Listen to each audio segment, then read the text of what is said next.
Всем привет! С вами Алла Касаткина и проект «Ладная я». И тема сегодняшнего видео очень актуальная для всех женщин, независимо от того, замужем вы или нет. Мы сегодня поговорим об одиночестве. Но об одиночестве, даже если вы замужем, это не то, когда у вас нет мужа и вы испытываете чувство дискомфорта. Нет, мы поговорим о том, с чего начинается одиночество в нашей жизни. Мы поговорим о состоянии внутреннего одиночества. Когда вы понимаете, что вам внутри плохо, вы себя внутри чувствуете одиноко, некомфортно и очень неуютно. И тогда, когда мы испытываем это чувство, мы пытаемся во внешнем мире найти что-то, что поможет нам чувствовать свою жизнь более наполненной, более комфортной, более радостной. И мы эти источники вдохновения, радости, возможностей, мы пытаемся собрать отовсюду. Но каждый раз мы сталкиваемся с внутренним ощущением. Не то, не так, не настолько хорошо. И это все приводит к тому, вместо того, чтобы радоваться, благодарить свою судьбу и говорить: Господи, спасибо, что ты мне все это послал, или Вселенная, спасибо, ты меня любишь, я твоя самая любимая доченька, мы начинаем говорить: нет, вот это недостаточно хорошо, и это недостаточно хорошо, муж что-то сделал, что-то принес, нет, принес мало. Дети недостаточно хорошо учатся, начальник недостаточно хорош, работа недостаточно интересная. У нас все начинается недостаточно интересно. Мало. У нас развивается внутри фоновая эмоция, очень сильная. Эмоция, которая убивает все. Убивает радость жизни, яркость жизни. Вот, кстати, очень многие женщины говорят: мне не хватает, я потеряла вкус к жизни. Мне не хватает в жизни яркости, мне не хватает в жизни эмоций. Почему? Потому что вот это вот состояние внутреннего одиночества, оно начинает вылазить, извините, пожалуйста, вылазить наружу. Оно транслируется в мир как эмоция недовольства. Вы недовольны. Люди стали не те, жизнь стала не та, денег стало меньше, платья в магазине не такие красивые, моя фигура не настолько хороша, моя внешность не настолько хороша, и наше недовольство начинает обращаться во все. И единственный язык, на котором мы общаемся с миром, становится языком недовольства. Прислушайтесь к себе. Как часто вы в течение дня отмечаете, что вот это не то, не так, как вы хотели, это не так, как вы ожидали, это не так, как вы себе представляли. Посчитайте, сколько раз за день вы испытываете эту эмоцию недовольства. А теперь я вам расскажу очень важную вещь, как эта эмоция недовольства бьет по тому количеству денег, которое есть в вашей жизни. Когда мы испытываем недовольство, мы отгораживаемся от мира стеной. Мы не можем ничего принимать, и фактически отдавать-то ему мы тоже ничего не можем. Стена между нами.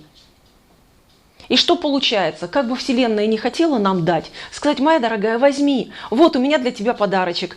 А у нас-то стена, взять мы не можем. Эмоция недовольства перекрывает нам кислород для того, чтобы получить что-то, для того, чтобы почувствовать себя наполненной, для того, чтобы начать радоваться и говорить: мир, я люблю тебя, я готова тебе отдавать, готова принимать. Свободно обмениваться не дает эмоция недовольства. И что получается? Представьте себе, вот в сказках о принцессах принц один раз запрыгивает на башню, расколдовывает свою принцессу, убивает дракона, принцесса становится его женой, они живут долго и счастливо.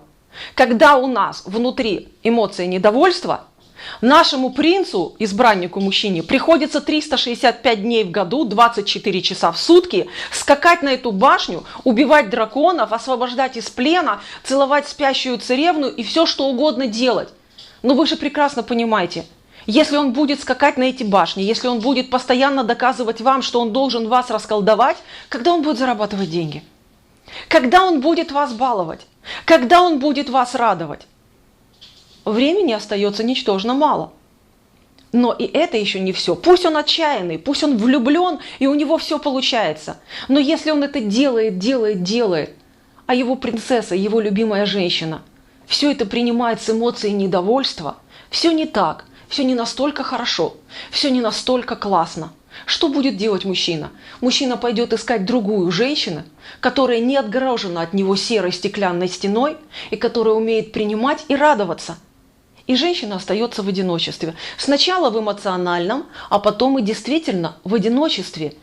Исчезает взаимопонимание с сотрудниками, с коллегами, с детьми. И вот эта эмоция недовольства начинает нас окружать просто как стеклянный колпак. И какая ж тут женская сила? Какая ж тут привлекательность? Какая ж тут женственность? Тут бы колпак приподнять. Но вы не поверите, разбить эту стеклянную стену намного проще, чем вам кажется. Это вполне реально. О том, как это сделать, что нужно для того, чтобы эта стена сама по себе рассыпалась, оказывается, она может рассыпаться, я расскажу вам совсем скоро на семинаре «Как пробудить свою женственность и ощутить свою женскую силу». Потому что именно наша женская сила заставляет эту стену рассыпаться в пыль. Она ее растворяет, стена исчезает, и вы начинаете спокойно обмениваться с миром энергией, получать от мира то, чего вы хотите, благодарить мир, отправлять ему свои желания и получать в ответ. Только потому, что эта стена убрана. Как убрать эту стену, мы с вами разберем очень скоро на семинаре «Как пробудить свою женственность и ощутить свою женскую силу». Следите за рассылкой, приглашение придет к вам в почту. С вами была Алла Касаткина. До встречи в следующих материалах сайта.